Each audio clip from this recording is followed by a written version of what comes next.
आज नरसिंह जयंती है। आज भगवान विष्णु का नरसिंह रूप में अवतरण हुआ था। हिरण्यकश्यप का वध हुआ था। ये तो कहानी आप लोग बहुत सुन चुके हैं। नरसिंह भगवान ने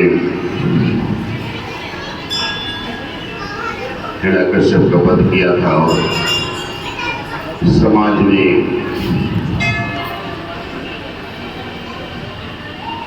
दुराचारियों का अंत हुआ था।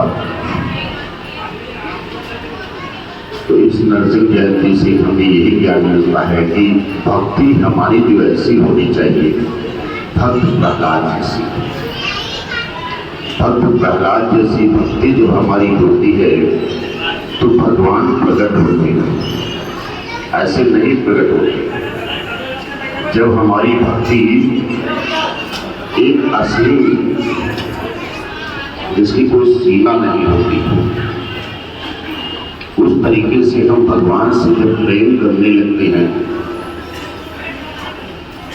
और भगवान से जब प्रेम हो जाता है तो भगवान के नंगे पैर दौड़े चले आते हैं।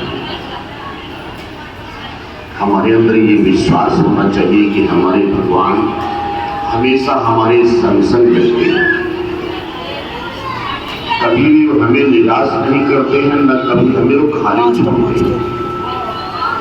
मास्टर, जिससे आप लोग यहाँ आते हो अर्जी लगाने के लिए, जब बाबा के चरणों में अपनी हाजिरी लगाते हो तो ये न सोचो कि बाबा तुम्हारे घर नहीं जाते। तुम्हारे घर बालाजी महाराज जाते हैं। तुम उन्हें जान पाओ या ना जान पाओ कि मेरे घर बाबा आए कि नहीं आए, ये नहीं मालूम, क्योंकि हर इंसान नहीं समझ पाता है कि मेरे घर में बाबा का पहरा है कि नहीं है।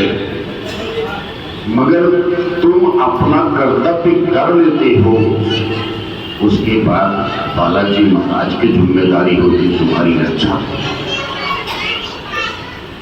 एक घड़ी आधी से बुनियाद, तुलसी संगत साथी कभी गोदिया बात।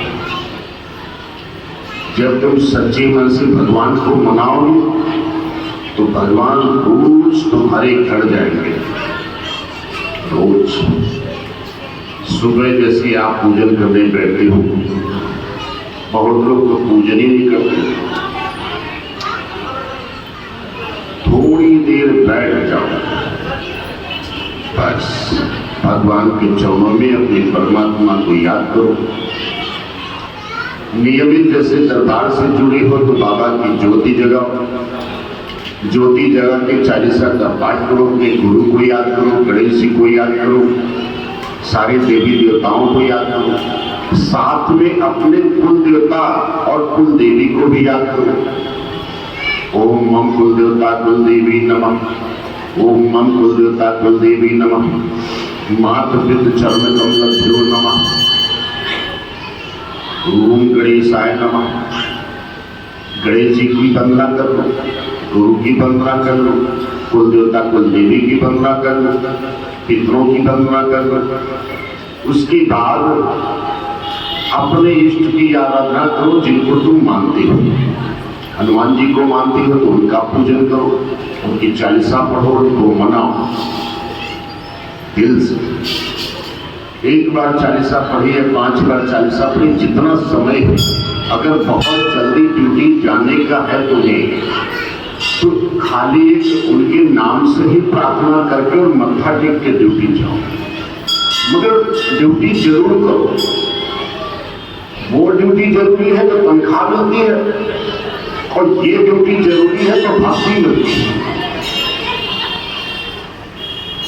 ये जब ड्यूटी हम सुबह शाम बराबर कर लेंगे तो भगवान की कृपा हमारे ऊपर, हमारे परिवार के ऊपर, हमारे जीवन के जो कष्ट हैं वो सब दूर होते रहेंगे भगवान की कृपा से। इसलिए दोनों ड्यूटी जरूरी है। जैसे गाड़ी के 2 पहिए हैं, शरीर में 2 चीजें समदर्शी बनी, 2 पैर बने हैं, 2 हाथ बने हैं, नाक के छिद्र 2 बने हैं, आंखों की 2 व्यवस्थाएं हैं, कान की व्यवस्थाएं 2 हैं, हर चीज का जोड़ा बनाया गया है। उसी तरीके से जब हम नौकरी करते हैं तो भगवान की भक्ति अगर करते रहेंगे तो गाड़ी के पहिए हमारे बराबर चलते रहेंगे। वो घर में नौकरी से हमारे धन आएगा और भगवान की नौकरी करने से हमें यहाँ सुख प्राप्त होगा और उस लोक में भी सुख प्राप्त होगा। जब हम यहाँ से जाएंगे उस लोक तो वहां भी मेरी कमाई इकट्ठा है, क्योंकि मैंने सत्संग भी सुना है और मैंने घर में भी भक्ति की है, घर में अपना नियमित पूजन पाठ किया है, अपने गुरु का सम्मान किया है, अपने माँ बाप का सम्मान किया है और अपने बड़े बुजुर्गों का आशीर्वाद भी लिया है।